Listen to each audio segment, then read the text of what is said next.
Ahora necesito que me digan si estoy compartiendo pantalla. ¿Ven mi pantalla en este momento? Sí, profe, sí se ve. Perfecto. Sí, Bueno, profe. entonces vamos a comenzar con el capítulo 4, que es el último de la unidad didáctica y que, como ustedes se pudieron dar cuenta, es el más pequeño, ¿verdad? Son apenas unas poquitas páginas y trata solamente un tema, que es el tema del ensayo. Es muy probable que el proyecto 2 que ustedes tienen que hacer ahorita, este último proyecto, pues probablemente se enfoque más en el capítulo 3, porque el capítulo 3 es el que tiene más información y el que está más recargado de lecturas. Entonces, tal vez del capítulo 4 no les pregunten mucho, pero lo vamos a revisar, y por eso yo les decía la última vez que me reuní con ustedes, en los que se conectaron conmigo, que en este capítulo 4 me gusta pues explicar un poco de lo que trata el capítulo, pero también me gustaría retomar algunas cosas importantes del capítulo 3, que me parece que es el que tiene más información y que tal vez a ustedes les vaya a servir pues para este proyecto número 2, ¿de acuerdo? Entonces, por eso ahora vemos un momentito el capítulo, les explico los dos textos que tenían para hoy y después repasamos algunas cosas que se me quedaron la otra vez del capítulo 3 y que sí me gustaría que lo tuvieran claro, porque probablemente sobre esos temas es que a ustedes les den el proyecto número 2, ¿verdad? Que venga tal vez relacionado con alguno de esos temas. Entonces, por eso ahorita los repasamos un momento. Bueno, vamos a comenzar entonces con este capítulo 4, y este capítulo 4 nos va a hablar sobre el tema del ensayo. El ensayo es un género literario. En este capítulo no vamos a estudiar ninguna generación de escritores como en los capítulos anteriores ni nada, sino que aquí más bien lo que vamos a estudiar es un género literario, que es el ensayo. Normalmente a la gente que le gusta leer, lo que busca más para leer es narrativa. O sea, en el caso de que haya una persona que le guste leer, lo que busca es o una novela o un cuento para leer. Pero este tipo de géneros como el ensayo, este no es muy leído. En realidad yo creo que nadie que le gusta leer pues busca un ensayo para leer, no. Normalmente el ensayo se hace como con otros fines, que muchas veces son fines de investigación, o se lee un ensayo por una cuestión de estudio en la universidad, que tal vez a ustedes les pidan en algunos cursos, ya sea que hagan un ensayo o que lean el ensayo de alguna persona, porque tiene más que todo como ese fin, ya sea de estudiar o repasar algún tema. Entonces, como les digo, es uno de los géneros literarios que no siempre es así como de los más leídos, pero vamos a estudiarlo acá porque el autor nos plantea en este capítulo 4, pues primero cuáles son las características principales del ensayo que lo distinguen como género literario, y después nos plantea también cuál ha sido el desarrollo del ensayo en Costa Rica, en la literatura costarricense. Entonces, bueno, vamos a comenzar primero explicando qué es un ensayo. Probablemente ustedes recuerdan, no, bueno, no sé si ustedes tuvieron la oportunidad de hacer bachillerato, pero en los exámenes de bachillerato venía en el de español una parte de redacción. En esa parte de redacción a ustedes les daban un tema y ustedes tenían que hacer una redacción de 300 palabras, no sé qué, sobre el tema que les estaban dando. Bueno, más o menos lo que ustedes hacían en ese examen de bachillerato de redacción, pues era precisamente un ensayo. En el ensayo simplemente es cuando se toma un tema, ¿verdad? El autor toma un tema y entonces yo voy a tratar de exponer cuál es mi punto de vista sobre ese tema que yo escogí. Entonces vean que se dice que el ensayo es un texto que desarrolla una idea sin el fin de agotarla. O sea, a mí me dan un tema, una idea. Digamos que el tema del ensayo sea la contaminación ambiental o la corrupción en Costa Rica, bueno, lo que sea que a mí me den. Entonces yo tomo esa idea y voy a tratar de exponer mis ideas sobre esa idea, ¿verdad? ¿Cuáles son mis argumentaciones, cuáles son mis argumentos sobre esa idea? Entonces voy a tratar a veces de explicarla, voy a tratar de refutarla, voy a tratar de exponer sobre esa idea. Entonces, es un texto en el cual el autor trata de desarrollar una idea, pero nunca la agota, ¿de acuerdo? Dice que el autor dice que lo podemos definir como una composición literaria que está constituida por reflexiones o meditaciones del autor sobre un tema determinado. Por eso es que el ensayo tiene una característica y es, voy a ponerles toda la diapositiva de una vez. El ensayo tiene una característica y es que es muy personal, o sea, lo que yo expongo en el ensayo es lo que yo pienso sobre ese tema. Entonces, siempre el ensayo va a estar constituido por reflexiones o por meditaciones del autor. No necesariamente las reflexiones o las meditaciones del autor corresponden a la opinión de todo el mundo. O sea, a veces el autor tiene su opinión particular, que puede ser respetable, ¿verdad? Obviamente, pero eso no significa que él comparta la opinión del resto, ¿verdad? La opinión del autor, pues es su opinión, es su reflexión propia sobre el tema. Por eso es que el ensayo también tiene como un cierto carácter así como muy personal. Luego dice que la naturaleza del ensayo radica en saber argumentar y exponer de manera analítica un tema. Normalmente se toma ese tema, se hace un análisis sobre ese tema y se expone el tema a los lectores. También otra de sus características es el efecto de persuasión. O sea, normalmente cuando se hace un ensayo, el autor lo que busca es persuadir al lector. Casi siempre lo que hacemos cuando hacemos un ensayo es tratar de que el lector quede convencido de que lo que nosotros estamos exponiendo en el ensayo pues tiene validez. Entonces el autor trata de dar ejemplos, de contar anécdotas, trata de dar argumentos, algunas veces incluso hasta expone en el ensayo algunos datos estadísticos, no sé qué, pero la idea es que al final el lector quede convencido de que lo que el autor expuso en ese ensayo es algo que tiene validez. Y normalmente también lo que busca es que el lector tenga alguna reacción crítica. O sea, normalmente cuando el autor pues escribe un ensayo es para convencer al lector de algo, para hacerlo reaccionar, ya sea para que el lector cambie de opinión, para que tenga una opinión distinta a la que tiene, no sé, o por lo menos que reaccione sobre algo que está pasando en el país o sobre alguna situación, ya sea política, económica o lo que sea que quiera escribir el autor. ¿De acuerdo? Muchas veces el ensayo no nace así como de la simple inspiración, como que yo diga, bueno, voy a escribir un ensayo y me pongo a escribir lo que yo quiero, no, sino que más bien el ensayo requiere de un proceso de investigación y puede apoyarse en elementos teóricos que le den sustento. Digamos, si yo voy a escribir un ensayo, no sé, sobre, por ejemplo, un ensayo de política aquí en Costa Rica, pues no sería muy conveniente que yo empiece a escribir lo que yo quiera sin tener un fundamento teórico. Normalmente, a veces, si le queremos dar cierta validez al ensayo, entonces el autor trata de basarse en alguna investigación o hacer una investigación previa antes de escribir su ensayo, porque no se trata tampoco de dar datos, ¿verdad?, sin ningún fundamento. Dependiendo del tipo de ensayo que sea, a veces si es un ensayo así como muy formal, entonces hay autores que antes de escribir su ensayo pues realizan primero un proceso de investigación o por lo menos revisan la bibliografía existente sobre el tema o inclusive estudian qué han dicho otras personas sobre ese tema antes de poder ellos escribir el ensayo, ¿verdad? Como para darle así como más formalidad al texto, ¿de acuerdo? Bueno, el ensayo dice este autor, ¿verdad? Dice don Mijail Mondol que es un tipo particular de escritura y de lectura. ¿Por qué de escritura? Porque aquí es diferente, o sea, la forma como está escrito un ensayo es diferente a la forma como se escribe un cuento, una novela, una poesía, una obra de teatro, lo que sea, ¿verdad? El ensayo, en él, la voz del lector tiene, perdón, la voz del autor, perdón, tiene un carácter expositivo, o sea, el autor expone un tema y también la idea es que deje una enseñanza. Entonces, el autor dice que es un tipo diferente de escritura porque en él el texto se percibe diferente. Tiene carácter expositivo y tiene carácter didáctico, o sea, expone un tema, pero también busca enseñar al lector, también busca crear una reacción en el lector.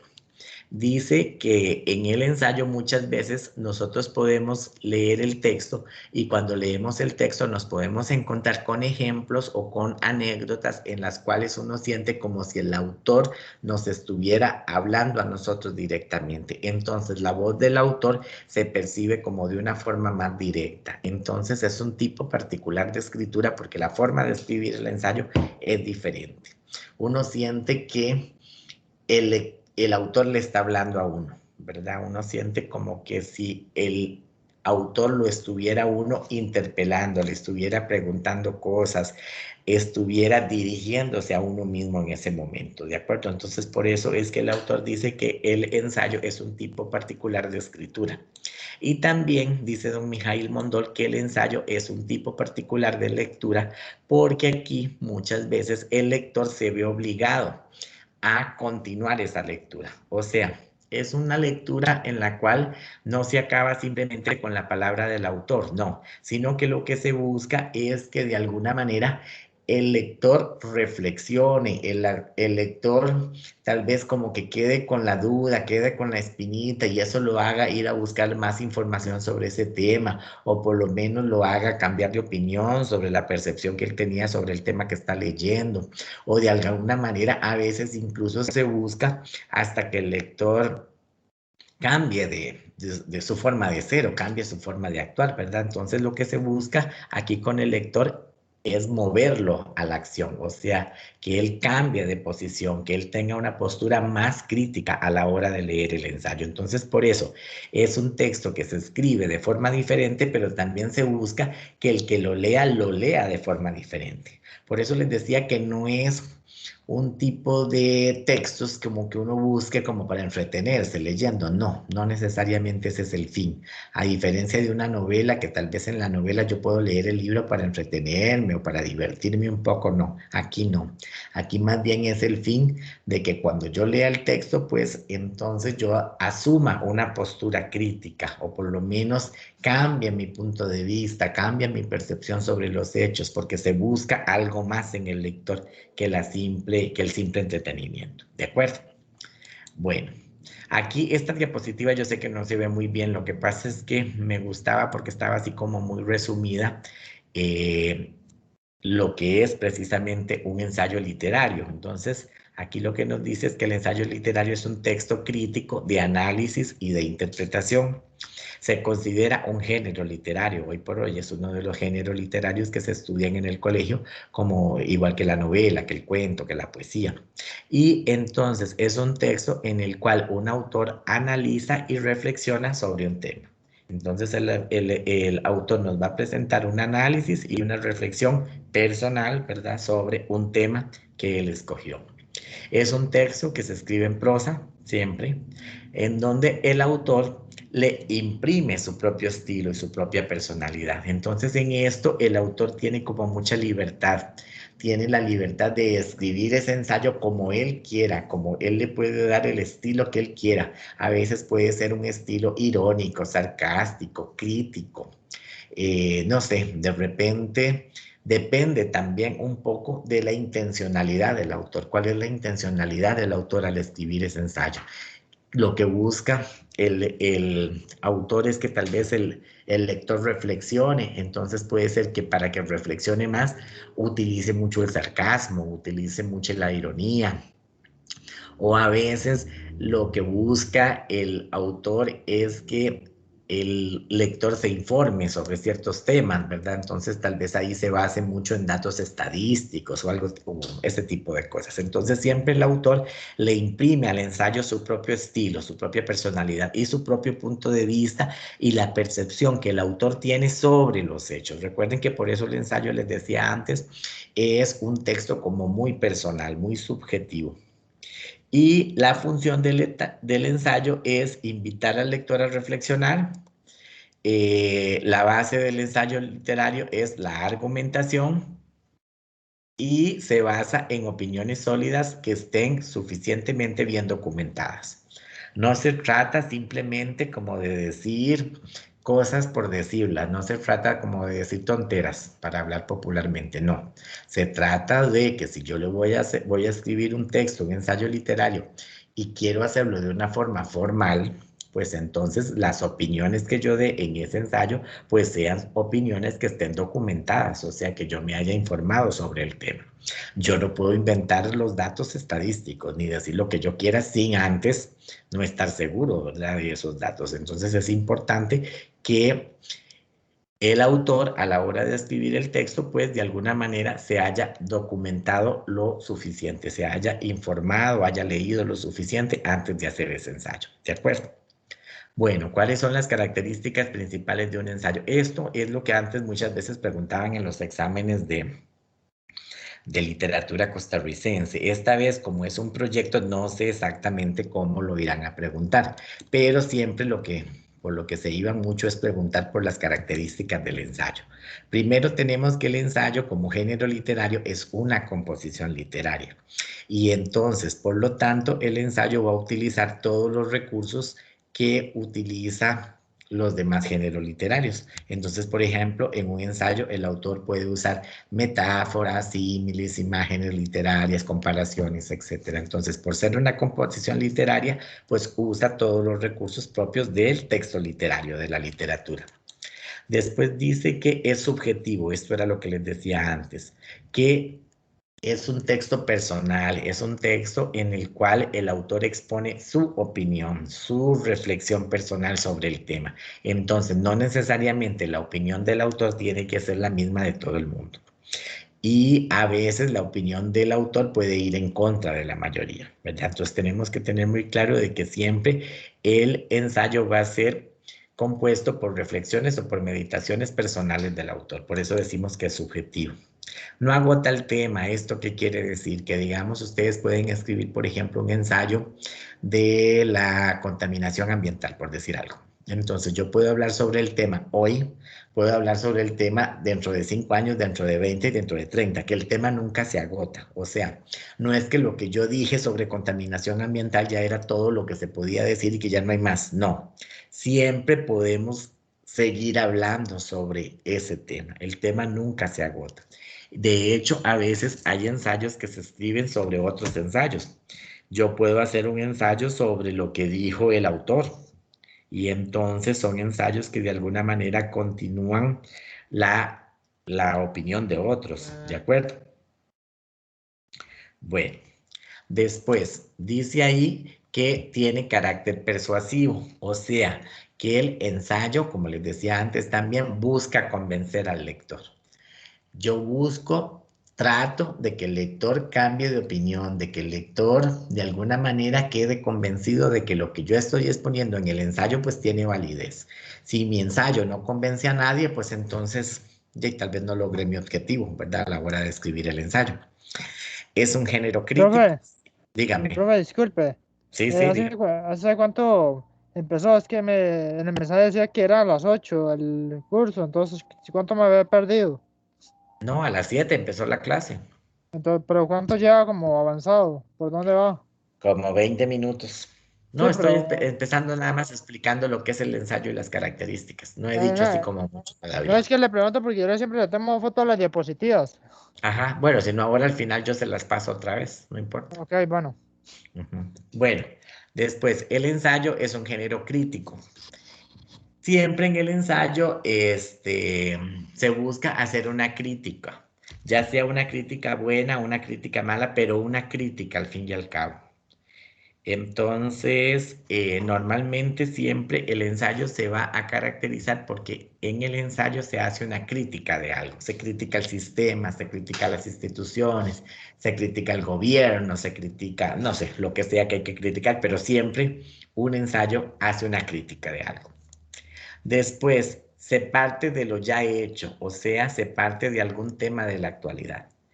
Digamos, a diferencia de un cuento o de una novela, que si yo me pusiera a escribir una novela en este momento, entonces yo tengo que inventar la novela, tengo que inventar el tema, tengo que inventar, qué sé yo, los personajes y toda la historia, ¿de acuerdo? O sea, yo tengo que empezar por construir una historia. En el ensayo no, en el ensayo yo no tengo que inventar nada, en el ensayo ya los temas están. Si yo voy a escribir un ensayo sobre corrupción política, no es que yo tenga que inventar la corrupción, porque la corrupción ya existe, obviamente, son temas que ya existen. Entonces simplemente el autor toma ese tema que ya existe y sobre esa base él parte para escribir su ensayo, ¿de acuerdo? O sea, no hay que inventarlo nada, se parte de algo que ya está hecho. Y así hay otras características más, digamos, el ensayo también podríamos decir, voy a irme a la anterior antes de pasar a esta, porque, perdón. El ensayo también, otra de las características que tiene es que, digamos, tiene carácter ancilar. Carácter ancilar quiere decir que normalmente se puede hacer un ensayo de cualquier tema. Entonces, digamos, podemos tener ensayos de política, ensayos de religión, ensayos de economía, podemos tener ensayos de, bueno, no sé, literarios, etcétera, etcétera. También el tamaño, la extensión del ensayo es variable, o sea, no hay como un límite que yo diga el ensayo tiene que estar escrito por tantas páginas, ¿verdad? No, sino que a veces hay libros completos, por ejemplo, si ustedes leen, hay un ensayo de Octavio Paz que se llama Sor Juana Inés y las trampas de la fe, que si ustedes leen ese ensayo es un libro completo, ¿verdad? Es un libro bastante grueso, pero es un ensayo. Entonces es todo un texto que él hizo sobre Sor Juana Inés, sobre la vida de Sor Juana Inés, entonces está catalogado como un ensayo. Entonces, como les digo, además de estas características que tenemos acá, pues podemos mencionar inclusive otras más, ¿de acuerdo? Bueno, el ensayo busca de alguna manera la palabra, ya para terminar aquí con esto, ¿verdad? Que el ensayo es, la palabra ensayo como tal, es solo para contarles esto, que viene de un término en latín que era exágito. La palabra ensayo viene de exágito en latín, que la palabra exágito en latín significaba agitar, examinar, revolver, porque normalmente en el ensayo lo que hace el autor es tratar de que las ideas se agiten, se revuelven, se examinan, o sea, se llama un ensayo porque precisamente en el ensayo se ensayan las respuestas a los problemas de la realidad. O sea, es tratar de plantear una posible respuesta, una posible solución al problema que yo estoy reflexionando, sobre el cual estoy escribiendo, sobre el cual estoy reflexionando. ¿De acuerdo? El que escribe ensayos pretende, decía un autor, que el que escribe un ensayo pretende revolucionar el mundo de las ideas e interrogar al mundo desde su escritura, desde su punto de vista, ¿verdad? El ensayo, como su nombre lo indica, no pretende dar una respuesta definitiva, sino que más bien intenta o prueba una posible solución. Por eso se ensaya una posible solución, por eso es el nombre que se le dio. La primera Es es... como un punto de vista. Sí, exacto, es como exponer el punto de vista que yo tengo sobre ese tema.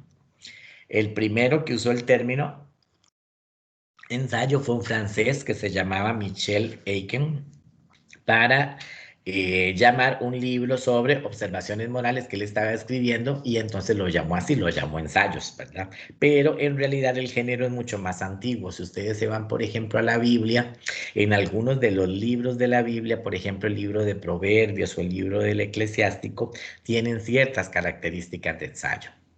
Si nos vamos todavía más atrás, en los diálogos de Platón, si uno lee los diálogos de Platón, son ensayos, o en la poética de Aristóteles hay ensayos. Entonces es un género que se ha usado desde que casi que se comenzó a inventar la escritura, ¿verdad? Entonces es un género que ha sido siempre muy utilizado porque de alguna manera el autor lo que busca en este género pues es exponer su opinión, ¿verdad? Exponer la opinión que él tiene sobre diversos temas. Ahora, ¿qué ha pasado con el ensayo en Costa Rica? Bueno, hay algo que tenemos que recordar. Voy a ponerles toda la diapositiva por el que le gusta tomarle un pantallazo, no sé qué, a la diapositiva. Bueno, hay algo que tenemos que recordar con respecto a la literatura en Costa Rica, que la literatura en Costa Rica tiene una particularidad, y es que recuerden que nuestra literatura nace en el periódico, no nace en la publicación de libros a gran escala, como en otros lugares. No, aquí no, nunca se publicó, por lo menos al inicio, nunca se publicaron libros a gran escala, no, sino que aquí la literatura, los primeros cuentos de Magón, estos de la generación del Olimpo, que fueron los primeros que vimos, estos escritores comenzaron a escribir sus textos en el periódico. ¿de acuerdo? Entonces eran textos que se hacían por entregas. Una semana se publicaba un cuento y la semana que sigue se publicaba el otro y ahí va. Entonces, como que eran textos que se iban publicando poco a poco. Entonces, por tratarse de una literatura que nace en el periódico, entonces el ensayo fue muy utilizado desde el principio. Siempre como que los escritores utilizaron este género literario para hablar sobre los diferentes temas que estaban ocurriendo en el país o sobre las diferentes situaciones que estaba viviendo el país. Entonces, ¿cuál fue el tema preferido del ensayo en Costa Rica? Pues el tema de la identidad. Si los escritores de la generación del Olimpo se propusieron inventar, entre comillas, una identidad o construir una identidad, pues entonces utilizaron el ensayo para hablar precisamente sobre ese tema. Entonces, el ensayo, dice ahí el autor, que y esa característica aquí no solo fue en Costa Rica, sino que también en muchas partes de América Latina se hablaba siempre sobre el tema de la identidad, porque muchas veces se decía que los latinoamericanos pues no teníamos una identidad propia, sino que los latinoamericanos lo que habíamos hecho era copiar identidad de modelos europeos. Nosotros lo hicimos, y no solo nosotros, sino que en otros países también se hizo. Entonces, muchas veces los escritores usaban el ensayo pues precisamente pues para reflexionar sobre el tema de la identidad. O sea, se hablaba de si en Costa Rica y en otras partes de Latinoamérica nosotros teníamos una identidad propia. Podríamos hablar de una identidad propia del costarricense, una identidad propia del latinoamericano, o más bien la identidad que nosotros tenemos fue una copia o una identidad basada en modelos extranjeros. Entonces, como que esa inquietud estuvo presente desde el principio. Como que muchos de los escritores a la hora de usar el ensayo o escribir ensayos, de alguna manera siempre reflexionaban sobre ese mismo tema, que era el tema de la identidad. Entonces dice que la característica principal del ensayo en Costa Rica ha sido la de cuestionar los discursos dominantes y los mitos culturales sobre los cuales se construye la opinión y el sentido común acerca del ser costarricense. O sea, de alguna manera, lo que busca el ensayo es cuestionar, bueno, nosotros tenemos esta identidad, pero esta identidad que nosotros estamos construyendo, ¿en qué se basó? Algunos comenzaron a hablar sobre el tema de la identidad, entonces comenzaron a proponer este tema de la identidad, y entonces otros escribían ensayos para cuestionar precisamente el modelo de identidad que esos escritores se habían propuesto, ¿verdad?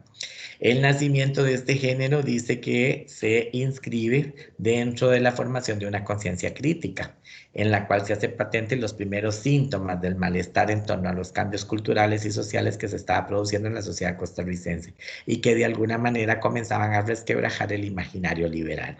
O sea, acuérdense que aquí nos tenemos que ir al principio de lo que hablábamos en la primera tutoría. Cuando los escritores de la generación del Olimpo comienzan a escribir ensayos y cuentos y, no sé, los primeros textos literarios sobre el tema de la identidad, también hubo desde el principio gente que cuestionó esa identidad que los escritores de la generación del Olimpo estaban proponiendo. Entonces, de alguna manera, el ensayo sirvió para reproducir esa identidad que ellos nos querían promover, pero también el ensayo sirvió como para cuestionar ese modelo de identidad, para decir, mire, no, aquí se está dejando por fuera al indio, mire, aquí se está dejando por fuera al negro, o sea, como que el ensayo también sirvió para cuestionar esos modelos. De alguna manera el ensayo tuvo esa doble función, digámoslo así.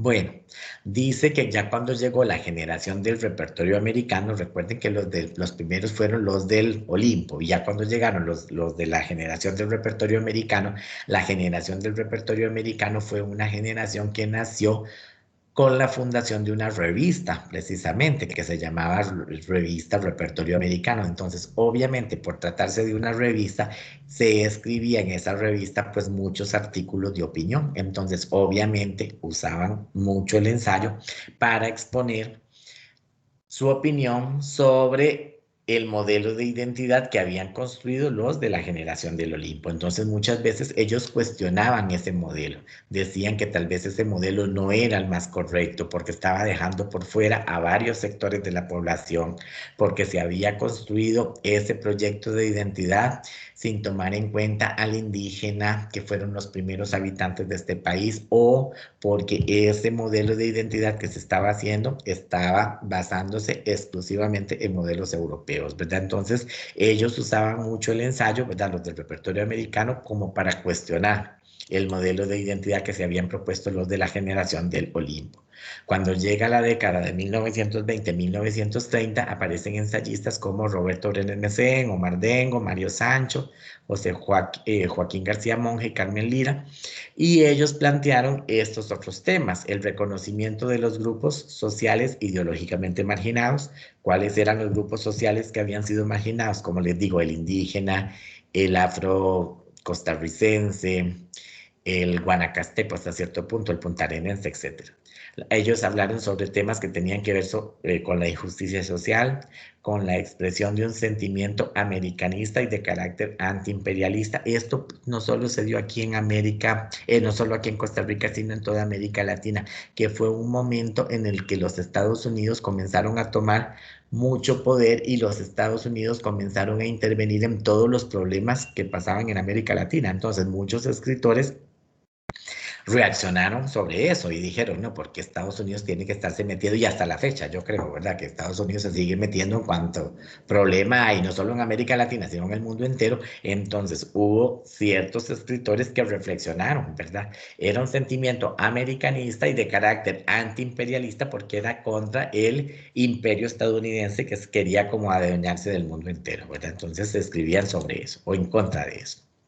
Bueno, a partir de 1930 y en 1950 dice ahí que el ensayo se nutre de otros temas, como por ejemplo, temas de carácter cultural y filosófico, y dice que no entraban en temas moralizantes, sino que más bien el ensayo actuó como una guía política e ideológica. Aquí se destaca, por ejemplo, Yolanda Oreamuno con un ensayo que se llama El ambiente tico y los mitos tropicales, en los cuales ¿verdad? En el texto ella cuestiona, digamos, que porque aquí en Costa Rica siempre tenemos que asumir como que toda la parte del folclore sea exclusivamente de Guanacaste, por ejemplo. Entonces ella habla de otras formas de folclore aquí en Costa Rica, y entonces se critica más bien el hecho de como que se hayan centrado específicamente en la zona de Guanacaste. Bueno, ya después, a partir de 1960, escritores como Carmen Naranjo y Constantino Láscares hablan de temáticas antropológicas, lingüísticas y filosóficas sobre el tema de la identidad. Y en los últimos años, del 80 para acá o 70 para acá, el ensayo se ha nutrido de otras perspectivas ligadas a la otredad, o sea, ligados a las poblaciones marginales. Hablan del análisis de discurso y de ciertas prácticas culturales específicas que conforman el imaginario colectivo nacional. Digamos, ya en los últimos años, el ensayo ya va a hablar sobre temas que tienen que ver más con la realidad que está viviendo Costa Rica en este momento, ¿verdad? Digamos, problemas como la inmigración, ¿verdad? El hecho de que llegaran muchos nicaragüenses aquí a Costa Rica, o hablar de temas que tienen que ver como con la injusticia, con la pobreza, con la desigualdad social, con la corrupción, con el medio ambiente, bueno, todo lo que vimos más o menos en la tercera tutoría, ¿verdad? Entonces son también temas que los autores, perdón, incorporan en los ensayos, ¿de acuerdo? No sé si hasta aquí, que ya terminamos de ver lo del ensayo, propiamente las características del ensayo, entonces no sé si tienen alguna pregunta hasta el momento, o más o menos les queda claro. Bueno, profe, no sé si puede poner un toque las diapositivas del inicio para tomarles una foto rápido. Ok, bueno, voy. Esta fue la primera. Un segundo. Voy a Ok, ponerla toda. Esa está toda. Ahí está, explica lo que es un ensayo. ok. Me dice cuando terminó para pasar a la Ya, otra. ya puede pasarla. Esta es la otra. También es lo mismo de que es un ensayo. Vamos a ver. ¿Listo o no? No, dame un segundo. Ahora sí, ya. Esta es la otra. Esta está un poco borrosa, pero no sé si la podrá entender bien, que también es sobre lo que es un ensayo. Ok. Y esta será, no sé si usted entró aquí cuando estábamos viendo las características del ensayo. Vamos a ver si la tengo. Sí, esa sí la tengo. Ok, Gracias. entonces ya. Ahora vamos a ver propiamente, bueno, no había dudas, entonces estaba bien. Todo claro, profe, gracias. Ok, bueno, vamos ahora a entrar a los dos textos que ustedes tienen para el capítulo 4, que son dos ensayos. Tenían que leer un ensayo que se llama Los Patillos de Omar Dengo y otro ensayo que se llama ¿Qué le vamos a hacer? De Carmen Naranjo, ¿de acuerdo? Entonces vamos a comenzar con este ensayo que se llama Los Patillos de Omar Dengo. Este ensayo, una de las características del ensayo en Costa Rica, pues era hablar precisamente pues, sobre el tema de la identidad. Este autor, Omar Dengo, trata de desmitificar en este ensayo la imagen idílica tradicional que nos habían presentado los escritores de la generación del Olimpo sobre el campesino nacional. Entonces, Omar Dengo llama a este ensayo Los Patillos. Los Patillos, él lo hizo tal vez con la intención de cambiar ese nombre que le habían dado los de la generación del Olimpo. ¿Cuál era el nombre que los de la generación del Olimpo le dieron al campesino nacional? Ellos le llamaron concho, ¿de acuerdo? Por eso de ahí viene la palabra concherías, etcétera. Entonces, ellos se refirieron mucho lo que fue la generación del Olimpo a este campesino nacional, pero llamándolo concho. Ahora, la palabra concho como tal es despectiva, o sea, es una palabra que más bien es como, se usa como en un sentido despreciativo, o sea, cuando se habla de concho, suena como peyorativo, como despectivo, o sea, no es como para ensalzar a la persona, sino más bien es hasta cierto punto como para burlarse de ella, ¿de acuerdo? Entonces, Omar Como Dengo, una especie de insulto, entonces. sí, exacto, es como una especie de insulto. El concho, digámoslo así, el concho de la generación del Olimpo, es algo así como el polo que llamamos nosotros ahora, ¿verdad? Nosotros a veces tenemos esta palabra polo para, no sé, para, y vean que la palabra polo es despectiva. Cuando yo hablo de que este hombre es muy polo o esta mujer es muy pola, normalmente eso se dice en forma despectiva, ¿verdad? En forma despreciativa hacia esa persona. Entonces, igual pasaba en la generación del Olimpo cuando decían del concho. Este es un concho o esta es una concha. Eso lo usó mucho este señor que habíamos visto en la primera tutoría, que se llamaba,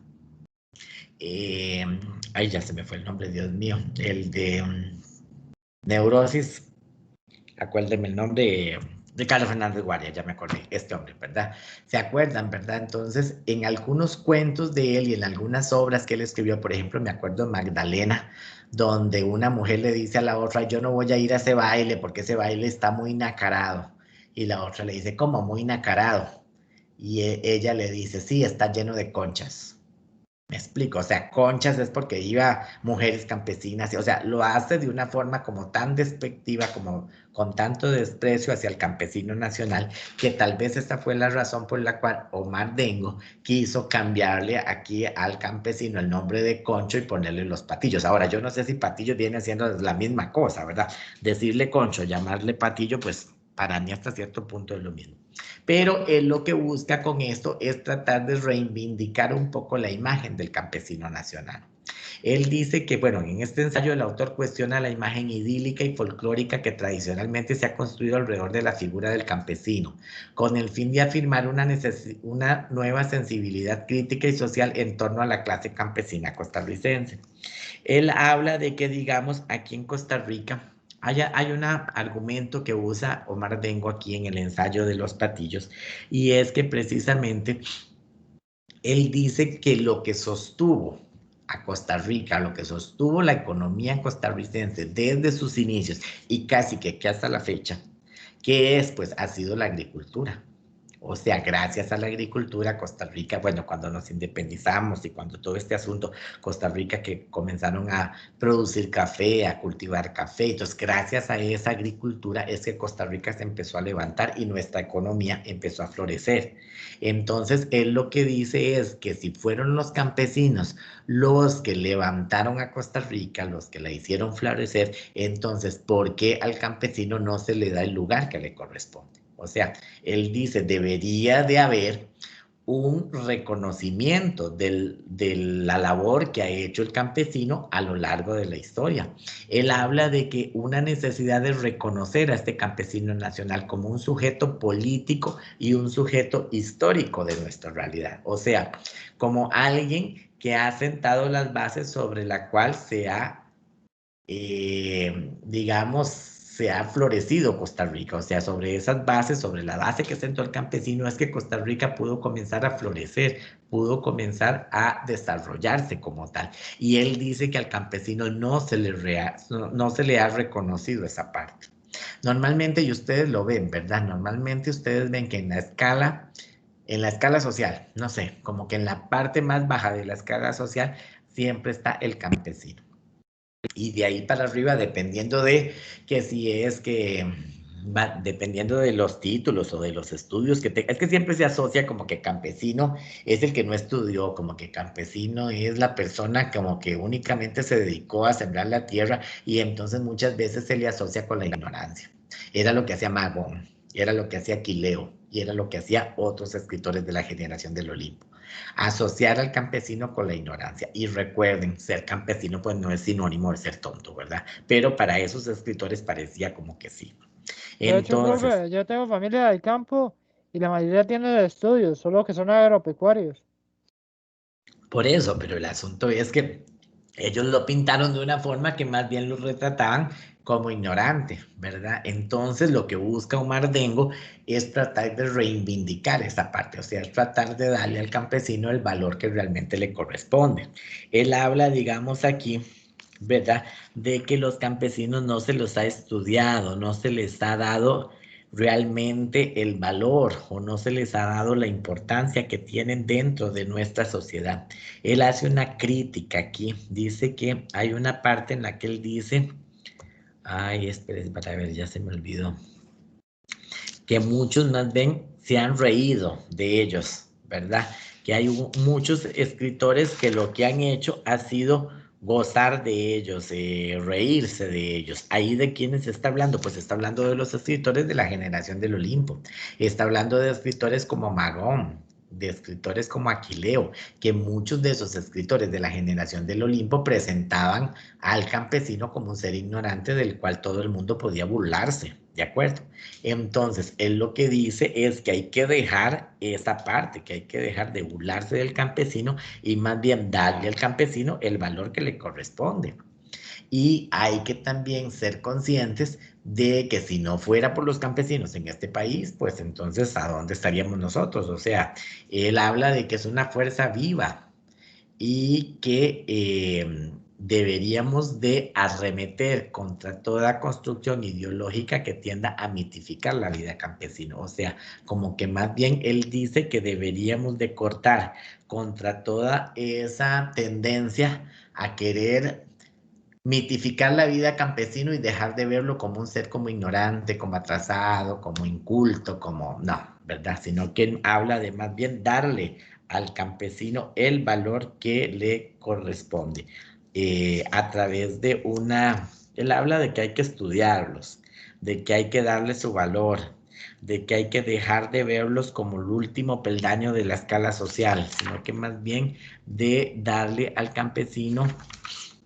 reivindicar al campesino, ¿verdad? Dentro de nuestra sociedad para que de alguna manera a través de esa reivindicación, pues los campesinos de alguna manera tomen el valor que les corresponde. Sin embargo, vean que eso pues no ha ocurrido, ¿verdad? O normalmente siempre se ve esa oficio de ser campesino como algo sin valor, ¿verdad? Ustedes pregúntenle a un chiquillo que quieren ser de grandes y nadie, ¿verdad? Ningún chiquillo le dice hoy por hoy que ellos de grandes quieren ser campesinos y sembrar la tierra. No, para nada. Como que más bien se ve o se piensa, ¿verdad? Que sembrar la tierra Es como ya como lo más, no sé, como que si ya no me quedó de otra, pues voy a dar trabajo en el campo, pero que más bien todo el mundo busca otra, ¿verdad? Que no sea esa. ¿De acuerdo? Estamos, bueno, básicamente eso es lo que hace este autor en Los Patillos, ¿verdad? Hablar sobre el campesino, hablar que el campesino se le idealizó, se le exageró su forma de ser, ¿verdad? Magón lo tenía exagerado, Aquileo lo tenía exagerado, y entonces, hasta en la forma de hablar, ¿verdad? Como él decía, es que un campesino no habla así, o sea, el campesino, como lo pone a hablar aquí Leo, en las concherías, mentira que ningún campesino habla así como ellos lo plantearon, ¿verdad? Pero era una forma de hacerlo ver, tal vez como para hacerlo, presentarlo de una forma ridícula o que diera risa, más bien. Algunas veces daban risa, algunas veces daban lástima, algunas veces daban compasión, no sé. ¿De acuerdo? Bueno, y después tenemos este otro ensayo de Carmen Naranjo que se llama ¿Qué le vamos a hacer? De que no sale en el chunche aquel, hay que ponerse alerta a esa mierda que terminamos a las 9 de la noche teniendo todo. Apaguen el micrófono, por favor, que hay alguien con el micrófono. Bueno, vean, este ensayo de ¿Qué le vamos a hacer? Es de Carmen Naranjo. Este ensayo es un ensayo de carácter lingüístico, ¿verdad? Carmen Naranjo es una autora que reflexiona sobre la identidad del costarricense, pero ella lo hace a través de sus dichos. O sea, ella dice que nosotros podemos conocer cómo es el costarricense si estudiamos su lenguaje, ¿verdad? Por ejemplo, entonces ella tomó 5 dichos del costarricense y a través de esos 5 dichos ella reflexiona y ella comienza a estudiar los rasgos que de ese dicho yo puedo extraer de la forma de ser del costarricense. Por ejemplo, idiay. Cuando nosotros los costarricenses decimos diay o decimos idiay, ¿qué quiere decir eso? Ella habla muchas veces que el idiay es porque el tico es impaciente o el diay es porque el tico no le gusta andarse mucho por las ramas, le gusta llegar al punto. A veces el idiay puede ser una forma de empezar un pleito, ¿verdad? Si a ustedes alguien lo golpea en la calle, puede ser que alguien se vuelva y le diga, bueno, diay, ¿qué le pasa? Ese diay es como una invitación a pelear, etcétera, etcétera. Entonces ella habla de que cada dicho también, ¿verdad? Al analizar cada dicho, según el contexto en el que se dice, entonces, esos dichos de alguna manera revelan rasgos de la forma de ser del costarricense. Entonces, nosotros tenemos un dicho que decimos mucho, que es este, ¿qué le vamos a hacer?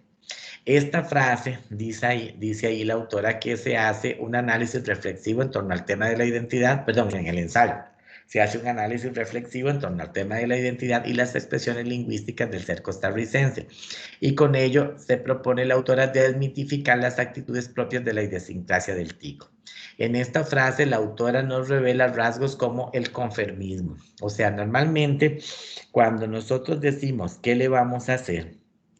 Es porque de alguna manera eso, dice ella, el tico es muy conformista, o sea, el tico siempre tratar de no hacer nada, valga la redundancia, o sea, como que nosotros buscamos el no hacer nada, el conformarnos con la situación. Vean que esta frase, ¿qué le vamos a hacer? Entonces muchas veces revela el conformismo del costarricense. La frase como tal implica una resignación, o sea, como que nosotros nos consideramos víctimas del azar.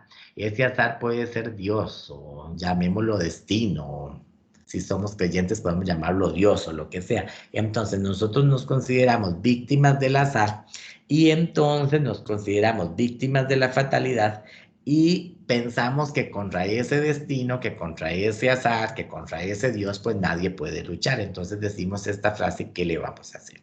Lo decimos en un sentido de resignación, ¿de acuerdo?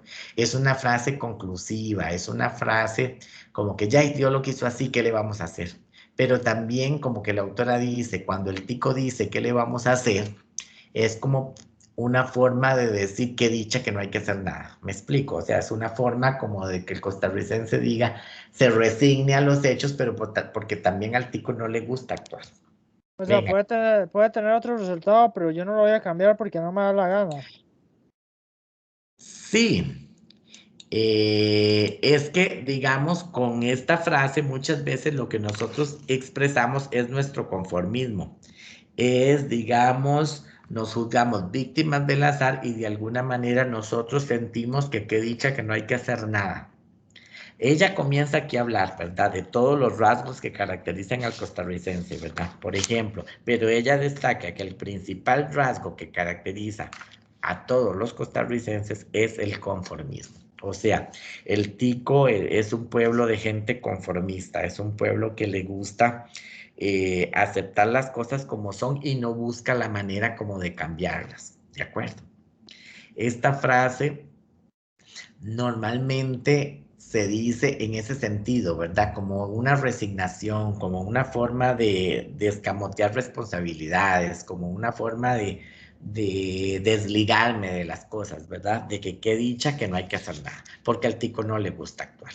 ¿De acuerdo? Entonces ella reflexiona, digamos, en eso, ¿verdad? Ella habla de que el costarricense hay un enmascaramiento, bueno, este es el rasgo principal que ella destaca, que hay un enmascaramiento colectivo de la responsabilidad, ¿verdad? O sea, no nos gusta actuar, no nos gusta reaccionar, preferimos que sean otros los que tomen la decisión, por eso muchas veces nosotros culpamos al gobierno, pero buscamos que sea el gobierno el que solucione las cosas, o sea, el tico como tal, pues no les gusta a ellos tomar las riendas y solucionar sus problemas, no. Nos juzgamos víctimas de la fatalidad, somos fatalistas, nos creemos, ¿verdad? Impotentes o incapaces de resolver una situación, pesimistas, ¿verdad? Muchas veces, y además ella habla de que tenemos un particular sentido de la religiosidad, como que muchas veces el costarricense es un pueblo de gente religiosa, sí, somos religiosos, pero es una religiosidad aparente. El tico la practica, la, ¿cómo decirlo? Como que vivimos la religión, pero es una religión como muy decorativa, como que a veces no practicamos realmente lo que decimos. Sí, vamos a la iglesia o al culto o lo que sea que ustedes vayan o vayamos todos, ¿verdad?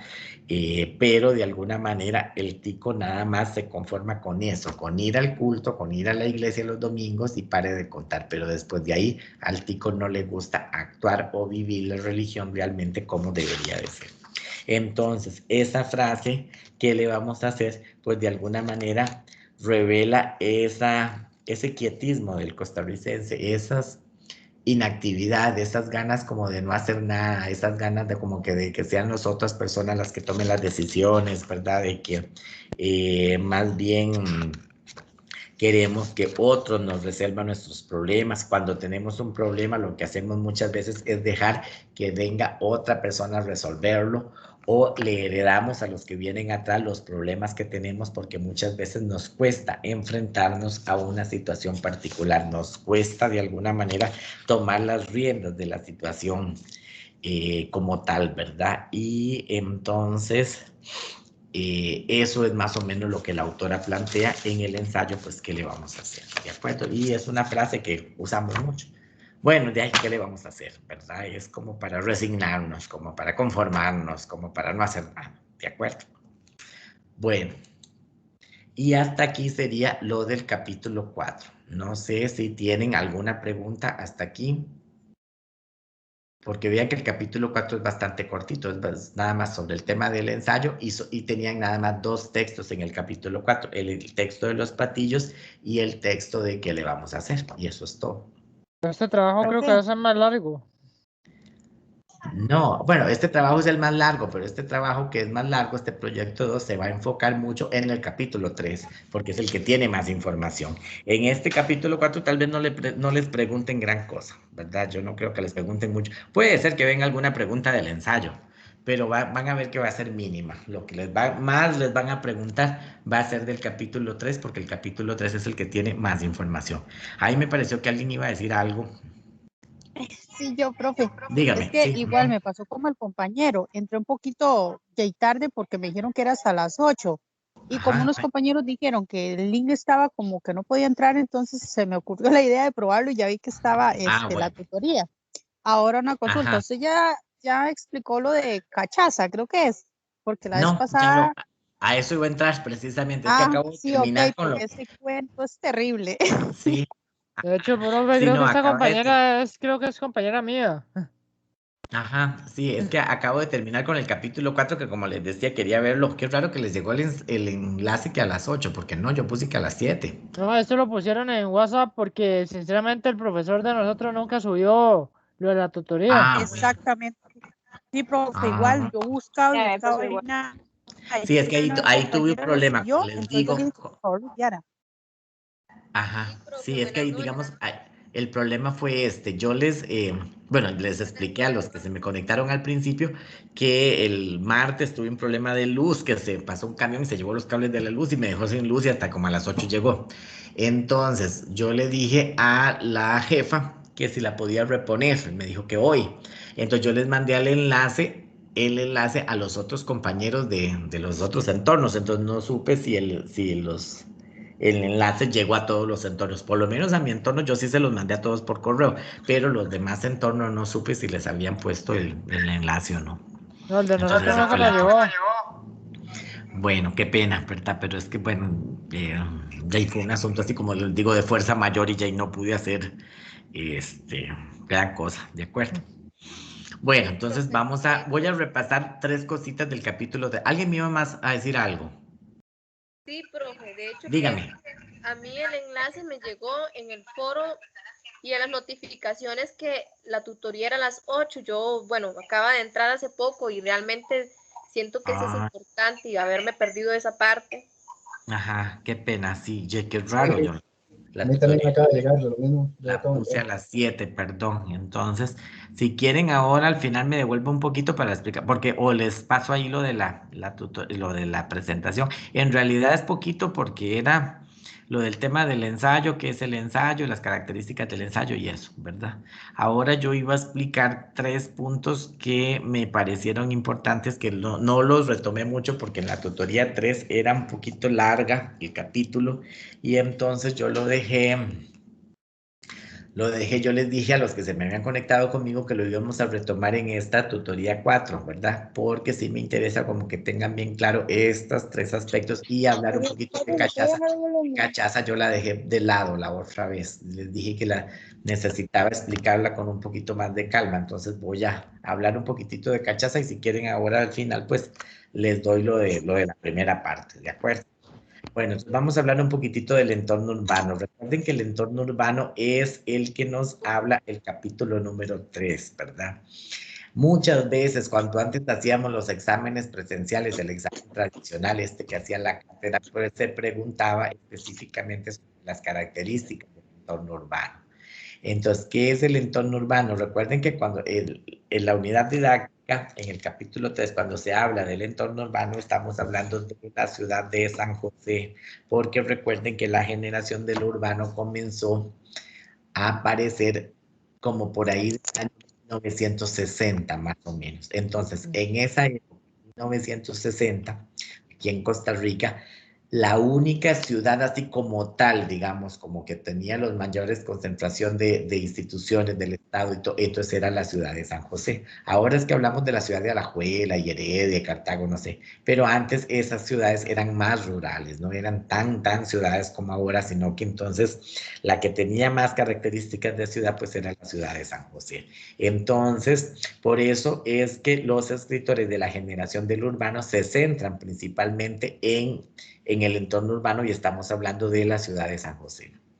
Este entorno urbano es visto como un espacio de comunidad, porque aquí vamos a tener de todo. Les decía yo la otra vez, desde el muchacho, la muchacha que se levantan a estudiar, ¿verdad? Los estudiantes, hasta del que sale a robar o a asaltar, o el que sale a vender droga, o el ejecutivo que va al banco, o lo que sea, ¿verdad? Entonces vamos a tener un espacio de conflictos y un espacio muy heterogéneo porque vamos a tener gente de distintas clases sociales, inclusive a veces distintas nacionalidades y distinta posición económica, etcétera. Entonces, este entorno urbano llegó a convertirse a partir de 1960 en un nuevo tema literario. Aquí por lo general en el entorno urbano los personajes aparecían como víctimas del entorno, o sea, siempre el entorno urbano, ¿verdad? Voy a ponerles toda la diapositiva por si acaso. Como que siempre el entorno urbano se veía como un espacio hostil, como un espacio que no es un espacio agradable o no es un espacio propicio como para la convivencia o para formar una familia o para vivir, no, sino que más es un espacio que se ve muchas veces como hostil, como caótico, y que la principal característica de este espacio urbano es la indiferencia. Dentro de la ciudad, por ejemplo, como que nadie está por nadie, todo el mundo va a lo que tiene que ir y muchas veces nadie se detiene a pensar en el otro o a ver al otro que va a mi lado. Yo les contaba la otra, no me acuerdo si les conté eso, que una vez habían hecho un experimento de... ¿quién fue el que lo hizo? Bueno, no me acuerdo quién, ¿verdad? No me acuerdo si era Canal 7, no sé qué, donde ponen a una persona mayor a que se descomponga en media calle, ¿verdad? En media avenida central y no sé qué. Y entonces, la parte del experimento es para ver cómo reacciona la gente, por lo menos dentro de un entorno urbano, y cómo muchas veces la gente literalmente se brinca a esa persona y casi que le pasa por encima a la persona que está descompuesta y tirada en la calle, ¿verdad? Porque aquí una de las principales características del entorno urbano es la indiferencia, o sea, es simplemente no puedo detenerme porque voy para mi trabajo, porque voy para mi estudio, porque voy para la oficina y entonces si yo me detengo ahí, se me va a ir mucho rato y no me puedo quedar. Entonces la gente como que a veces se vuelve inmune, como que hay derechos. Hay tanta gente con problemas dentro de la ciudad, como que ya nos volvemos inmunes, ya uno más, uno menos, ¿verdad? Entonces a la gente como que no se detiene a ver cuáles son las necesidades Bueno, del otro. profe, yo vi eso en vivo porque una vez iba caminando en la avenida central y una señora se descompuso. Ajá, pero bueno, ahora, no todos, ¿verdad? Siempre hay gente que se detiene un poco a ver, pero el asunto es que muchas veces en el entorno urbano aquí la gente se caracteriza por esa indiferencia. O sea, podemos pasar, qué sé yo, muchos años viviendo en un lugar y no sabemos cómo vive, cómo se llama el vecino enfrente porque ni siquiera lo conocemos. Me explico, o sea, como que eso ocurre mucho en el espacio urbano. Bueno, yo soy uno, yo tengo como 12 años de vivir aquí, yo no sé ni cómo se llama el vecino del otro lado porque o sea, tengo muy poca relación con los vecinos, pero el asunto es que muchas veces pasa eso, ¿verdad? En el campo a veces la gente es un poco como más, no sé si más amigable es la palabra, o por lo menos más amistosa, o por lo menos sí se detiene mucho a tratar de brindar espacios para conocerse uno al otro, ¿verdad? En el espacio urbano no, en el entorno urbano no. Dice también otra de las características del entorno urbano que ejerce mucha presión, que tiende a afectar a los que no logran adaptarse a sus reglas. Entonces, esas personas que no logran adaptarse a sus reglas del entorno urbano son los que terminan en la marginalidad y en la exclusión. Es un espacio de conflictos, ¿verdad? De alegrías y de represión social. De alegrías, ¿por qué? Porque muchas veces en el entorno urbano es donde se concentran los mayores centros de diversión del país. Ahí tenemos, qué sé yo, parques o centros de estudio, pero también es aquí donde tenemos en el entorno urbano también grandes problemas de vandalismo, de drogadicción, de prostitución, de, qué sé yo, de asaltos, ¿verdad? De robos, ¿verdad? Es un lugar en donde las desigualdades sociales son la norma, ¿de acuerdo? Otra cosa que, pues, entonces, para que tengan bien claro el entorno urbano, porque sí les pueden preguntar esto del entorno urbano. Novelas como Cachaza, ¿verdad? Que el entorno urbano muchas veces lleva a los personajes a la locura, ¿verdad? Y entonces son como esos de los temas recurrentes en el entorno urbano, la indiferencia, la marginalidad social, el sentirme invisibilizado, ¿verdad? Que nadie me ve, que nadie me mira, que no soy importante para nadie. O sea, son esos temas los que precisamente trataron de destacar los escritores de ese entorno urbano. Y otro de los personajes, bueno, y además ellos incluyeron estos otros personajes, voy a ponerles toda la diapositiva, que se llaman los personajes marginales.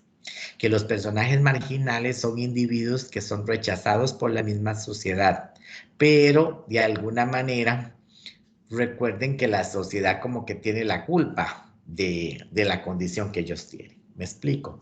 O sea, si la sociedad le brindara a todas las personas las oportunidades necesarias para que todas las personas se desarrollen de una forma equitativa, entonces tal vez no habría necesidad de robar, no habría necesidad de asaltar, ¿verdad? Lo que pasa es que muchas veces la sociedad es injusta, ¿verdad? La riqueza está mal repartida, entonces muchas veces la sociedad ha empujado a ciertos sectores de la población a que de alguna manera se dediquen a la drogadicción, se dediquen a la prostitución, se dediquen a los robos y a los asaltos. Entonces la sociedad culpa a esas personas, pero también ella es la culpable de haberlos empujado, haberlos llevado a esa situación.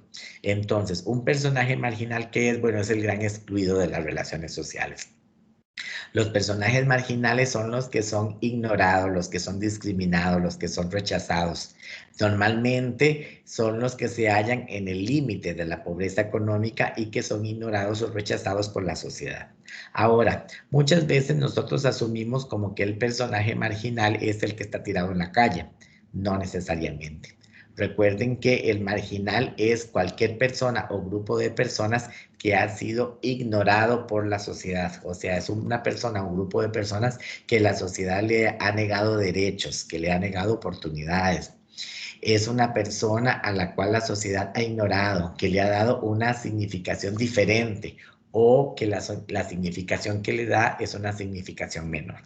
Entonces, desde ese punto de vista, por ejemplo, a veces la mujer podría ser un personaje marginal, porque ha sido un grupo que le han negado derechos a través de la historia, que no siempre sus derechos han sido reconocidos por la sociedad, sino que muchas veces se le ignoró y se le rechazó y se le discriminó por su misma condición de mujer. Entonces, a veces las mujeres pues podrían verse también como un personaje marginal, ¿de acuerdo?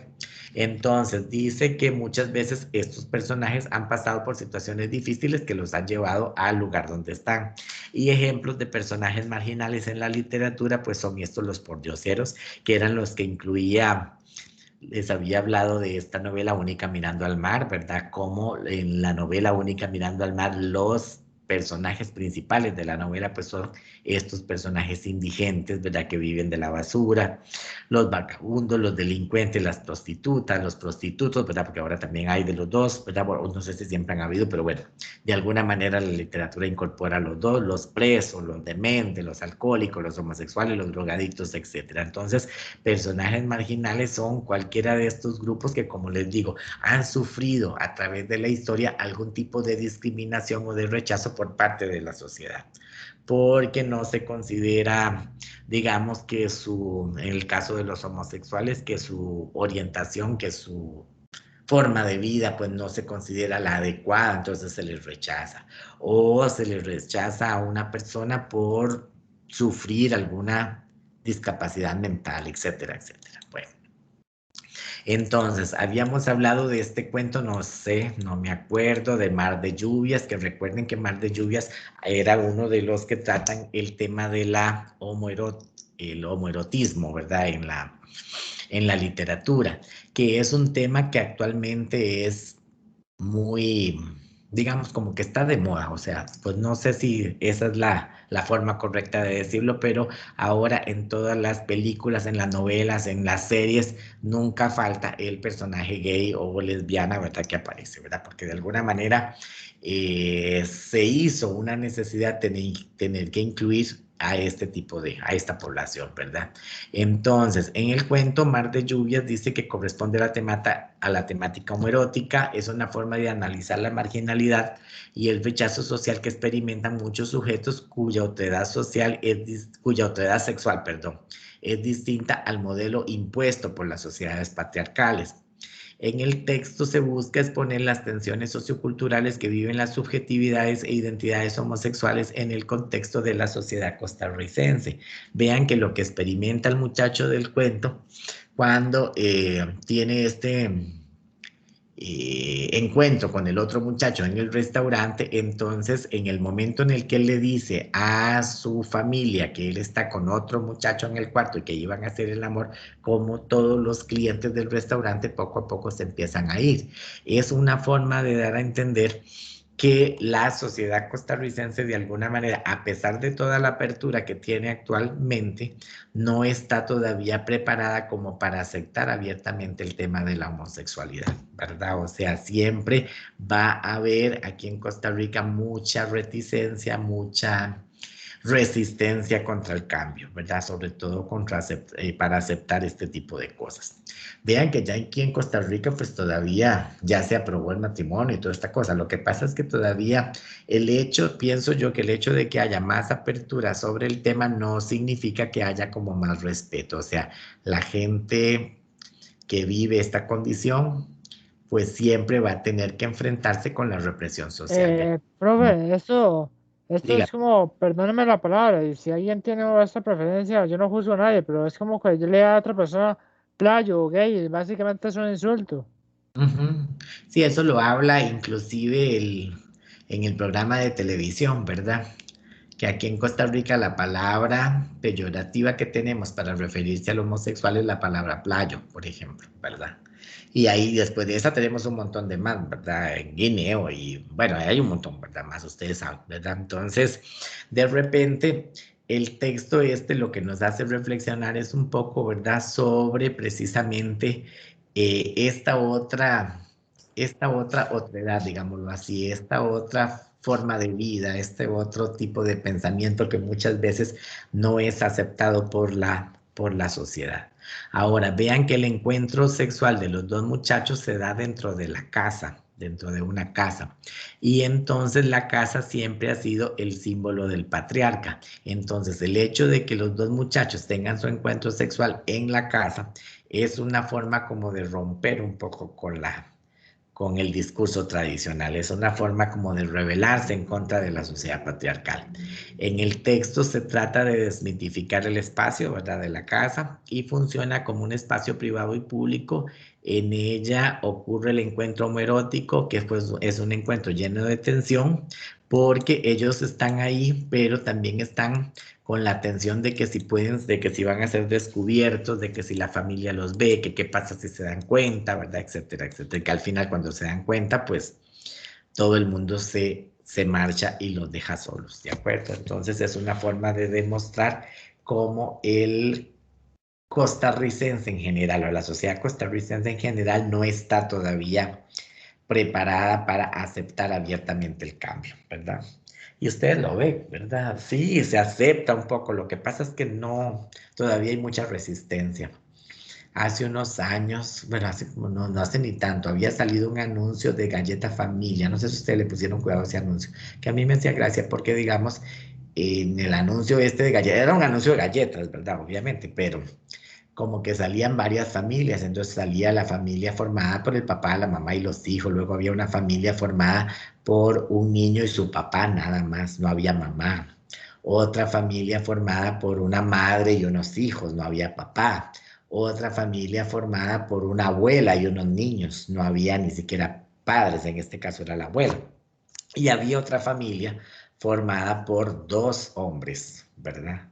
Y entonces el chiquito le preguntaba al papá sobre los diferentes tipos de familia y él le decía, el papá le decía, nosotros solo somos nosotros dos, pero somos una familia. Y el chiquito le decía, ay, es que fulano y fulano, que también son dos hombres, pues forman una familia. El papá le decía, sí. Y vean que ese anuncio fue censurado y fue eliminado y se hizo un montón de críticas y no sé qué. O sea que yo no veía el anuncio como nada de malo, pero es una forma de demostrar cómo aquí en Costa Rica pues la gente tal vez no está preparada o no estamos preparados todos para Bueno, vivir profe, abiertamente el cambio. Dígame. yo la semana pasada bueno, digo, la tutoría pasada ingresé con la profesora del viernes, porque no puede con usted, no Ajá. puede. Y de hecho estamos hablando de este tema y sinceramente llegamos a la conclusión que muchas veces es como por la misma religión o por el surgimiento del SIDA que hay tan poca tolerancia a esto, porque por ejemplo el SIDA al principio solo aparecían los homosexuales y Ujú. la iglesia condena la homosexualidad, por eso supongo que por eso dijimos que había tanta resistencia a la tolerancia. Sí, pero hay resistencia por todo lado, no solo por una enfermedad, sino porque o sea, normalmente aquí y en toda parte, pero no solo aquí, siempre lo que es diferente lo hemos aprendido a percibir como malo. O sea, lo diferente es malo. Entonces, si algo es diferente a como a mí me han enseñado, entonces a mí me enseñaron a percibirlo como malo. Y no necesariamente lo diferente es malo, simplemente es diferente. Pero cuesta, digamos, hacer ver ese cambio. Tal vez ahora las futuras generaciones lo puedan llegar a ver y puede ser un día en el que la sociedad lo acepte tal cual, pero por el momento no. Sobre el momento siempre vamos a tener pues muchas resistencias sobre... Y conste que no estoy apoyando un discurso ni nada, es simplemente haciendo ver cosas que han pasado aquí en Costa Rica, ¿de acuerdo? Bueno, vamos a ver este otro cuentito rapidito para ver Cachaza, que me interesa terminar con Cachaza. Que este de la 11ª generación era el cuento de los androides, ¿se acuerdan? Que este cuento nos habla sobre el desarrollo de otros géneros literarios como la ciencia ficción, que el autor lo que plantea es que constituye otra alternativa estética para comprender otras voces y otros imaginarios sociales. Estos géneros literarios, ¿verdad? Los de ciencia ficción tienden a simular otras comunidades donde el ámbito de la ciencia y la tecnología son vistos como una amenaza, un nuevo orden que se antepone y que va más allá de lo humano y de las convenciones culturales. Se hace referencia a un mundo artificial donde las relaciones humanas se rigen por la automatización y el control tecnológico. El texto se interpreta como una crítica a la construcción de un mundo enajenado y colonizado por el avance tecnológico y científico, el cual se antepone a la cultura y a la identidad humana. Es por ello que la humanidad causa asombro y diferencia en relación con el entorno en el cual se desenvuelven las nuevas generaciones pertenecientes a la Segunda Galatea. Vean que en este cuento, la 11ª generación, la 11ª generación es un cuento que nos habla sobre la tecnología, ¿verdad? El poder de la tecnología. Parece inofensivo, ¿verdad? Habla de que ya en el mundo desaparecieron la raza humana, desapareció la raza humana y ahora el mundo está gobernado por androides, no sé qué cuestión. Y entonces cuando aparece esta mujer embarazada, que los androides la toman y la llevan y la operan para sacar el bebé y él dice ha nacido la 11ª generación y no sé qué. Pero de alguna manera lo que el cuento hace es una crítica también a la sociedad en la cual se habla de una sociedad colonizada por el avance científico y tecnológico. O sea, cómo muchas veces las máquinas han ido ocupando ya ciertos campos donde antes esos campos eran exclusivos para los humanos. Ahora hay muchos lugares donde los trabajos los hacen máquinas, donde los hacen robots, donde los hacen, inclusive hay ahora hasta robots que pueden operar y todo el asunto. Entonces el asunto es que todas estas máquinas de alguna manera constituyen una amenaza. La crítica del cuento es, digamos, si de algún momento realmente la tecnología llegara a desplazar al ser humano. Eso como que deja esa... Dependiendo del chofer, el mal le para a uno en la pura entrada porque uno se tira. Pero si no para... Recuerden apagar los micrófonos, por favor. Entonces recuerden que, digamos, eso es lo que plantea el cuento de la 11ª generación, una crítica precisamente al avance tecnológico donde no sabemos si de alguna manera la tecnología llegará a desplazar por completo al ser humano, ¿de acuerdo? Entonces es un cuento interesante, ¿verdad? También. Y bueno, terminamos con Cachaza. No sé si ustedes tuvieron la oportunidad de leer Cachaza, el capítulo de Cachaza. Este es bastantillo largo, ¿verdad? Cachaza es de Virgilio Mora, fue escrito en 1977. Para empezar, empecemos con el título. Bueno, voy a ponerles toda la diapositiva acá. Y empecemos con el título Cachaza. ¿Qué significa cachaza? La palabra cachaza como tal tiene varios significados. Se habla, por ejemplo, de cachaza, no sé si han escuchado que se le dice cachaza a la persona que es muy lerda, que es demasiado lenta para hacer las cosas. Entonces hay gente que dice que hombre más cachazas o que, ¿verdad? Que es como muy lento para hacer todo. Cachazudo. Pero también la cachaza, ¿ah? Pero Cachazudo. también ¿Perdón? Sí, cachazudo, exactamente, sí, correcto.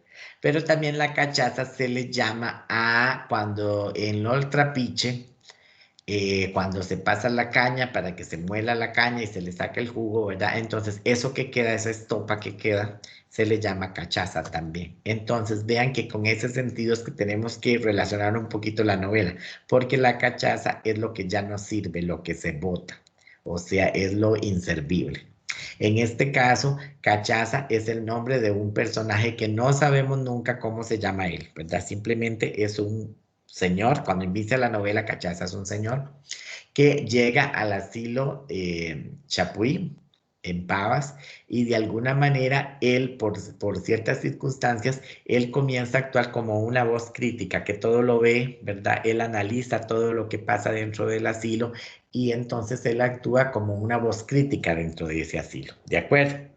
Vean que el libro, digamos, Cachaza, hay una parte, digamos, que nos dice cómo fue que llegó Cachaza al asilo.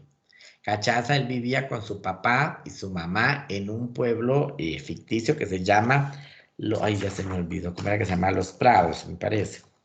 Bueno, ahorita me acuerdo, espérense, porque a mí me llega, a veces se me va y después me llega, sí. Él vivía en un pueblo llamado Los Prados.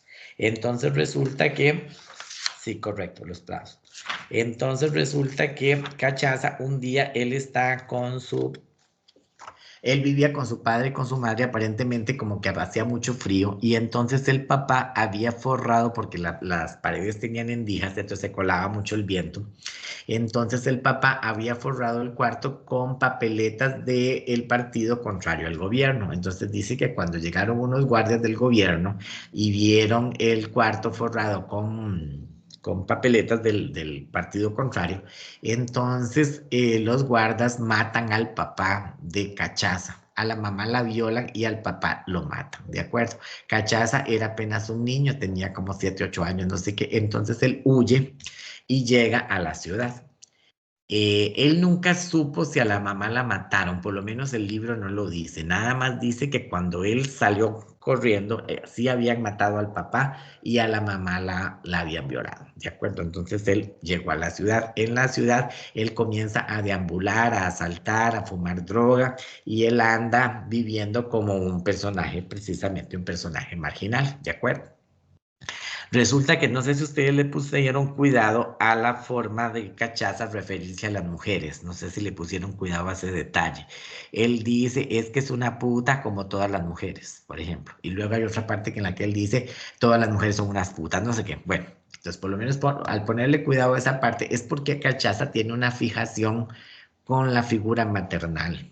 Cuando Cachaza es un adolescente, resulta que él ve un día salir a una mujer con un cliente de un motel, ¿verdad? Y él la sigue.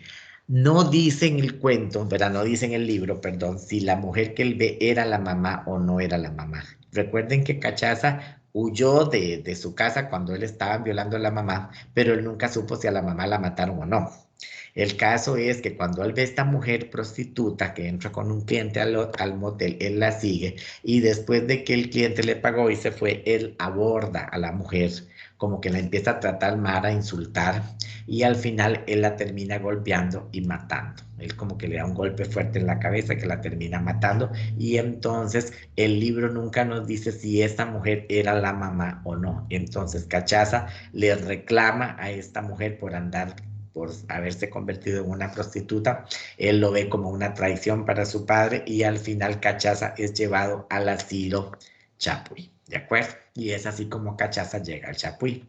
Se supone que eso pasó hace muchísimos años, porque cuando eso pasó, Cachaza era un jovencito, y cuando la novela comienza, Cachaza ya es un señor mayor. Aparentemente Cachaza como que tiene más de 60 años, entonces ha pasado prácticamente toda su vida dentro del asilo. Entonces, como les digo, Cachaza no hablaba, ¿verdad? Él decía, él es como una voz que todo lo critica, que todo lo cuestiona, que todo lo ve, pero él no habla, porque él dice, si yo hablo, se van a dar cuenta de que yo estoy bien. Y si se dan cuenta que yo estoy bien, me van a echar a la calle, y él dice, en la calle ya yo no sé qué hacer, ya él no sabe, ya él no puede valerse por sí mismo, él se había acostumbrado a vivir en el asilo, y entonces él prefiere, aunque sea un ambiente totalmente denigrante el que él describe en el asilo Chapuí, él prefiere estar ahí, por lo menos tiene algo donde vivir y donde, ¿verdad? Una comunidad en la cual estar, ¿de acuerdo? Entonces, Cachaza comienza a retratarnos todas sus experiencias dentro del asilo. Habla de un lugar de maltrato, de un lugar de corrupción, de un lugar de abandono, de un lugar de desprecio, donde la gente, por ejemplo, va a dejar a sus familiares porque están enfermos, ¿verdad? Tienen problemas mentales, entonces para la familia es una gran, ¿cómo decirlo, verdad? Como que se sienten mal por tener a alguien con un problemas mentales y entonces van y lo dejan al asilo para olvidarse de él. Entonces, por eso es que cachaza, ¿verdad? Les decía esta palabra, como que cachaza es lo que ya no sirve, lo que se bota. Entonces, muchas familias van y botan literalmente a sus familiares al asilo porque no quieren hacerse cargo de ellos. Es como un desprestigio tener a alguien con problemas mentales, entonces voy y lo tiro al asilo, ¿de acuerdo? Entonces, el libro Cachaza dice que nos presenta una realidad desgarradora, la vida dentro del asilo. Fue escrita en 1977 y se convirtió en un hito por su forma poco tradicional en la narrativa costarricense, sumado a los maltratos que sufre el personaje dentro del manicomio. La novela aborda el tema de la locura, narrada en un estilo crudo e irónico. Este señor Virgilio Mora es muy explícito muchas veces en las descripciones, ¿verdad? Él habla, digamos, de un lugar frío, sucio, habla, digamos, de que andan las ratas por ahí, ¿verdad? Por los cuartos, ¿verdad? De catres sucios, donde los pacientes no tienen ninguna higiene. Pero entonces él a veces trata de ser como demasiado, no sé si cruel, ¿verdad? Bueno, cruel no es la palabra, como que trata de ser demasiado grotesco, ¿verdad? En las descripciones, lo que pasa es que siento a veces como que se les va la mano. Por ejemplo, cuando él dice que a los pacientes les dan arroz, frijoles y maíz cocinado, por ejemplo. Y entonces hay uno que se le salen los mocos y se le revuelven los mocos con el arroz y los frijoles y se los empieza a comer y no sé qué cuestión, ¿verdad? Entonces como que a veces siento como que se le va la mano en la descripción grotesca de la realidad que está haciendo, ¿verdad? O el otro paciente que tenía lombrices y andaba con una lombriz guindando del trasero y había otro que llegaba y se la jalaba por eso. Bueno, es una cosa ahí, ¿verdad? Que uno dice, Dios mío, ¿será que de verdad esto pasa en el asilo o no, verdad? Habla de todas las condiciones antihigiénicas en las que viven los pacientes, hablan de la corrupción de los doctores, ¿verdad? De cómo los doctores llegan a la hora que les da la gana, mientras los pacientes comen arroz, frijoles y maíz cocinado, los doctores les dan queque de frutas y les dan no sé qué, ciertas comidas muy buenas, ¿verdad? Y los doctores se dan la gran vida mientras los pacientes pues sufren. A veces sufren inclusive hasta maltrato, ¿verdad? Vean que una de ellas la andan persiguiendo los enfermeros y le dan una patada, ¿verdad? Para tratar de calmarla, etc. Entonces es una vida bastante deprimente la que se vive dentro del asilo Chapecó. Cachaza todo lo ve, pero él no dice nada. Es simplemente veo, describo, explico lo que está pasando, pero no digo nada porque recuerden, si él habla, se dan cuenta que él está bien. Bueno, entonces, ¿qué pasa con Cachaza? Cachaza, en el texto, dice que Cachaza se había ganado la simpatía de los doctores. Aparentemente, Cachaza no es una persona problemática, ni era un enfermo así como muy delicado, ¿verdad? Entonces, su condición de él era más o menos. Entonces, él se había ganado la simpatía de los médicos y de algunas enfermeras. Cachaza ayudaba al doctor a cargar la máquina de electrochoques, que eso es una de las críticas que hace la novela que hace el autor en esta novela, que ese tratamiento que se le daba aquí en Costa Rica a los pacientes enfermos mentales, que era el tratamiento de electrochoques, ¿verdad? ¿Qué son los electrochoques? Pues son hacer, digamos, que el paciente, digamos, esos pacientes enfermos mentales que también son muy agresivos o que se ponen muy ansiosos, muy inquietos y que no hay forma de calmarlos, entonces aquí se le aplicaba que simplemente a la persona le pasaban descargas de electricidad por el cuerpo. Entonces es un tratamiento que se dejó de usar, se supone hace mucho tiempo, ¿verdad? Pero que se usó muchas veces para tratar de calmar se dejó a usar las porque le personas. freía el cerebro, profe. Sí, pero digamos, obviamente era para calmar esos, tal vez esos loquillos rematados que no había forma de calmarlos, entonces lo que hacían era amarrarlos y ponerles unos cables y pasarles descargas de electricidad por el cuerpo. Obviamente el paciente se calmaba, ya yo obvio, ¿verdad? ¿Quién no se va a calmar si a usted le están pasando una descarga de electricidad por el cuerpo? Sí, se calma. El problema es que con cada descarga de electricidad se le van matando a la persona las neuronas. Entonces, lejos de que la persona se mejore, al contrario, más bien la persona cada vez va peor y peor, ¿verdad? Porque esa persona no va a tener recuperación. Entonces, Cachaza, él carga, ayudaba al doctor a cargar la máquina de electrochoques y todo, y él sabe que le están haciendo un daño a esa persona, pero él aunque intenta o aunque quiere hacer algo, él no puede hacer nada, porque él sabe que él no puede actuar, que él no puede hablar, ¿verdad? Etcétera. Bueno, resulta que Cachaza se encariña, digámoslo así, con un señor. Él tenía, como les digo, cierta fijación con las mujeres, ¿verdad? Que él decía que las mujeres eran unas putas, no sé qué, pero como que él tenía cierta fijación con un señor mayor, como que a ese señor mayor él lo cuidaba y le tenía como un cariño especial porque tal vez veía en ese señor mayor la figura de su padre. El hecho de que él trate mal a algunas mujeres, ¿verdad? Y que diga que son unas putas y no sé qué, era porque tal vez en las mujeres él vea un reflejo de la figura de su madre, que al final se terminó convirtiendo en prostituta aparentemente, ¿verdad? Entonces él proyecta en las mujeres la figura de su madre, mientras que con este señor mayor, con el viejito lo llama él, como que con él proyecta la figura del padre, entonces siente cierta ternura por este señor. Resulta que Cachaza lo cuida, le da de comer, porque el señor como que tiene un problema y él no habla y él, ¿verdad? Se cae, se desbalancea y no sé qué, se pierde el equilibrio. Bueno, resulta que un día se dan cuenta de que a este señor lo habían llevado al asilo por error, porque en realidad el señor no tenía ninguna enfermedad mental, simplemente el señor lo que tenía era un tumor en el cerebro. Entonces, cuando cuando el doctor se da cuenta de que este paciente lo que tiene es un tumor en el cerebro, él se lo lleva inmediatamente del hospital para operarlo.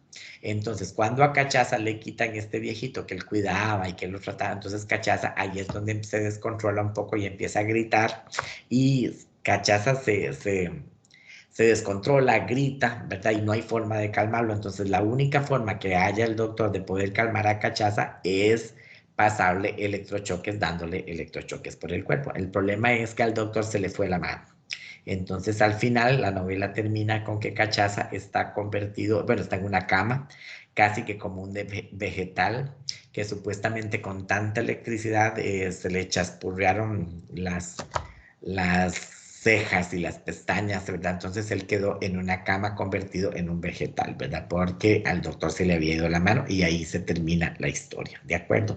Entonces, esta novela nos habla de la doble moral de la sociedad costarricense, habla del olvido del que son víctimas estas personas que viven en un hospital psiquiátrico como el Chapuí, la injusticia, el desarraigo de quienes no se adaptan a las normas sociales impuestas, ¿verdad? Como les decía, para muchas familias en Costa Rica era una vergüenza tener un enfermo o una persona con problemas mentales en la familia, entonces era así como una vergüenza, como un desprestigio, entonces iban a meterlo al asilo como para librarse de él. La prosa de Cachaza es una prosa sórdida, fuerte, ¿verdad? Las descripciones son a veces muy explícitas. El lenguaje usado por él es un lenguaje grotesco muchas veces, ¿verdad? Con descripciones crueles. El personaje Cachaza es una metáfora de lo que ya no sirve, ¿verdad? De lo que la sociedad desecha. Por eso les decía que se le llama Cachaza precisamente a esto que se bota de la caña, ¿verdad? La cachaza es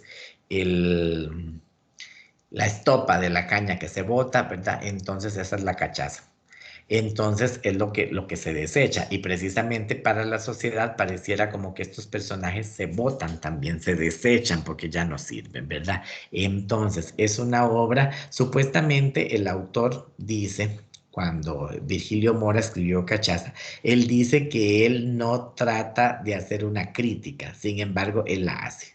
O sea, en el programa de televisión que ustedes tienen que ver, ¿verdad? Que aparece ahí dentro de los materiales de estudio, el autor dice que él nunca intentó hacer una crítica de Cachaza, sin embargo, él hace una crítica de Cachaza, hace una crítica, la obra Cachaza es una crítica de la sociedad, es una crítica del hospital, es una crítica a los sistemas de salud, y aunque él diga que no hizo crítica, en realidad sí está haciendo una crítica y bastante fuerte, ¿verdad? De la sociedad costarricense y del sistema de salud costarricense, y tal vez no solo del sistema de salud, sino también de la forma como los costarricenses reaccionamos ante el que es diferente. Vuelvo a lo mismo. Aquí se habla de otro tipo de diferencia precisamente, que es el de la locura, ¿verdad? La persona que sufre locura es una persona diferente también. Entonces, lamentablemente, estas personas pues sufren la discriminación y sufren la explotación y sufren muchas veces la marginalidad social. Entonces, por eso es que estos personajes son también llamados personajes marginales, ¿de acuerdo? Bueno, y eso es toda la obra Cachaza. Es bastante, obviamente, como les decía la otra vez, ustedes por una cuestión de tiempo no se pueden leer la obra completa, porque es larga, ¿verdad? Entonces aquí se les anotó, solamente se les incluyó en la antología, se les incluyó el primer capítulo de Cachaza. Sin embargo, la novela es bastante larga, pero por cuestiones de tiempo, pues no se puede leer la novela completa, ¿de acuerdo? Habla ahí de varias historias, de varios personajes, habla de la Loca Prado, habla de... ¿Cuál es el otro? Bueno, habla de varios pacientes ahí, esos sí tienen nombre, la Loca Prado, ¿no? Esa es a la que le dan patadas, no sé qué, ¿verdad? Los enfermeros cuando la intentan calmar, ¿verdad? Bueno, pero ustedes comienzan a leer y de repente sí es una prosa pues bastante fuerte, ¿verdad? Y es bastante dura las situaciones que se describen aquí en Cachaza, ¿de acuerdo? Bueno, y eso sería todo. No sé si tienen ahora sí alguna pregunta al respecto, ya sea del capítulo 3 o 4 o de Cachaza o algo así. Alguien con la mano levantada aquí. Es que no veo, espera, a ver. Sama es el que tiene la mano levantada. Buenas noches, profe, ¿todo bien? Buenas noches, dígame, sí, ¿qué pasó?